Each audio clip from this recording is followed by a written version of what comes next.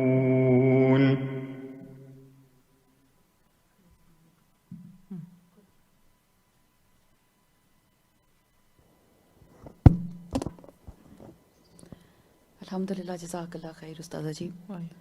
سب سے پہلے تو ایک مانگنے والے کی بھی فیلنگ محسوس ہو رہی تھی کہ جو مانگ رہا ہوتا ہے وہ کتنا مجبور ہوتا ہے. کبھی کسی سے ادھار مانگنا پڑے یا کسی کو کسی کی خاطر، جیسے عائشہ رضی اللہ تعالیٰ اکثر لوگوں سے لے کے پھر آگے دیتی بھی تھی، تو ان کی فیلنگز بہت پریشیس ہوتی ہیں. وہ پتہ نہیں کس طرح سے اپنے آپ کو اکٹھا کر کے مانگنے آتے ہیں اور دوسرے جو ہیں وہ ان کو جھڑک دیتے ہیں. تو دوسری بات یہ تھی کہ بعض کو بعض سے آزمایا جاتا ہے، اور صحیح بات ہے یہ آزمائش اتنی عجیب و غریب آزمائش ہے، اور ہم اس وقت انسان کے اندر خود بخود تکبر آ جاتا ہے کہ ہاں میرے پاس تو ہے، اور اپنی وہ دولت بھی نظر آتی ہے، وہ چیزیں بھی نظر آتی کہ یہ میں دے سکتا ہوں یہاں پہ، اور یہاں میں دے سکتا ہوں، لیکن پھر اپنی وہ لالچ بھی نظر آ جاتی ہے. یا بعض اوقات ایسی باتیں دوسروں کے بارے میں کر دیتے ہیں، ہائے بیچارے بس ایسے ہی ہیں، یہ تو کچھ کرتے نہیں، نکمے ہیں.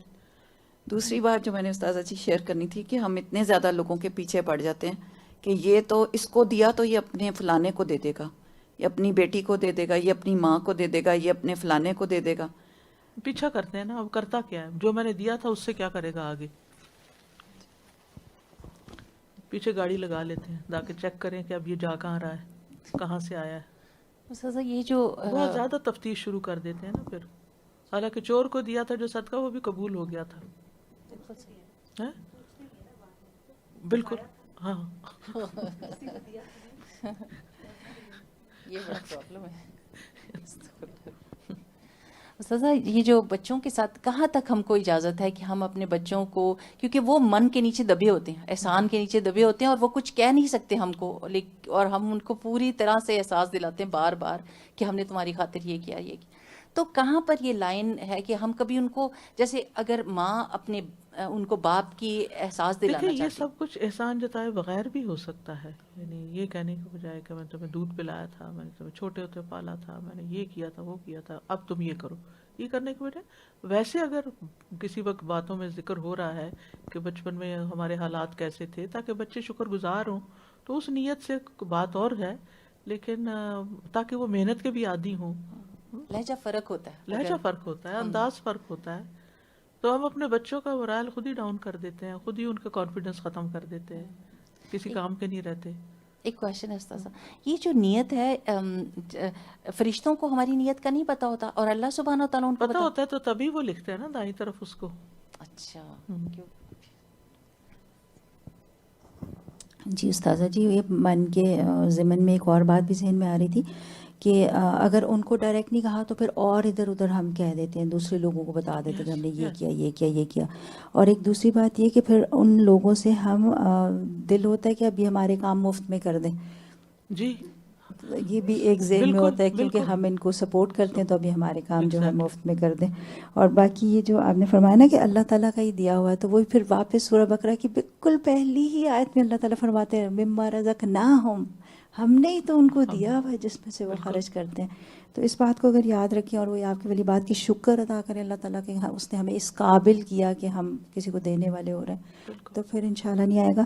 اور مثال میں جو آپ نے اینڈ میں کہا نا کہ پتھر جو ہے چھپا ہوا ہے وہ اصل میں دل ہے، اور ظاہر ہے دل کے اندر ہی نیت ہوتی ہے. تو سبحان اللہ وہ اتنی خوبصورت بات لگی کہ اصل میں دل جو تھا اس میں تو کچھ تھا ہی نہیں، وہ تو حقیقت سامنے آ گئی، پتھر ہی تھا، حقیقت کھل کے سامنے. بارش کا چھٹا پڑا تو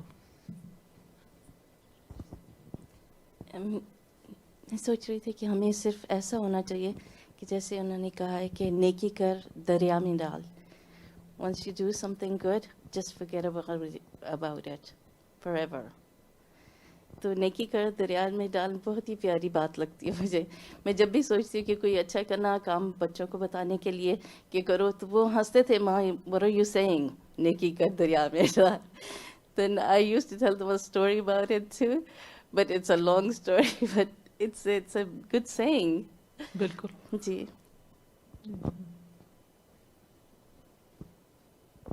السلام علیکم استاذہ جی.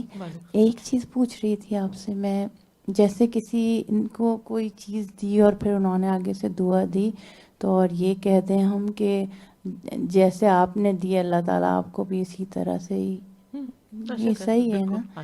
تو دوسرا یہ پوچھ رہی تھی کہ جیسے کسی نے بچے کو پڑھایا بچپن میں اور سب بڑا ہو گئے اور وہ اپنے بڑے سے تھوڑا سا لڑنے جھگڑنے لگا اور بدتمیزی کرنے لگے, تو پھر جو بڑے ہیں وہ پھر یہ کہنا شروع ہو جاتے ہیں کہ یاد کرو تمہیں ہم نے بچپن میں اتنا پڑھایا, تم تو کچھ بھی نہ تھے اور تم روڈ پہ ٹھیلے لگاتے پھرتے یہ وہ. تو پھر ایسے وقت میں ان کو شرمندہ کرنا میرا خیال ہے کرنا تو نہیں صحیح ہے نا, کہ وہ بڑوں کی وہ کہتے ہیں بڑے ہو کہ تم بے عزتی کر رہے ہو, تو وہ کہتے ہیں آپ کیوں ہمارے ہر وقت کہتے رہتے ہیں کہ تمہیں ہم نے پڑھایا ہے تم تو کچھ بھی نہ تھے یہ وہ. تو اس سے تیش نہیں کہنا چاہیے نا, ایسے لڑائی جھگڑا.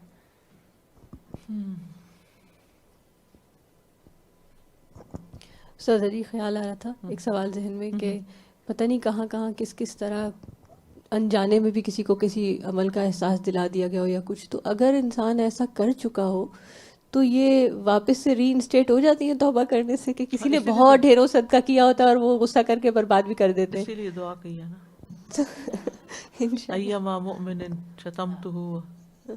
جزاک اللہ خیر. میں سوچ رہی تھی کہ جو تراب ہوتی ہے وہ سوکھی مٹی ہوتی ہے, تو وہ جتنی دیر بھی بیٹھے وہ یعنی because it's dry it's never going to stay on the rock forever. تو سونر اور لیٹر وہ اس نے جانا ہی ہے.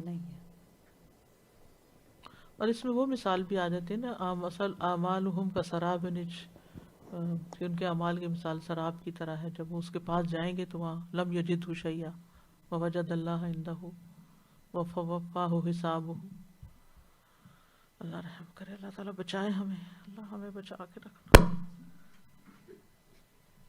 ڈر لگتا ہے. اللهم صل على محمد وعلى آل محمد كما صليت على إبراهيم وعلى آل إبراهيم إنك حميد مجيد. اللهم بارك على محمد وعلى آل محمد كما باركت على إبراهيم وعلى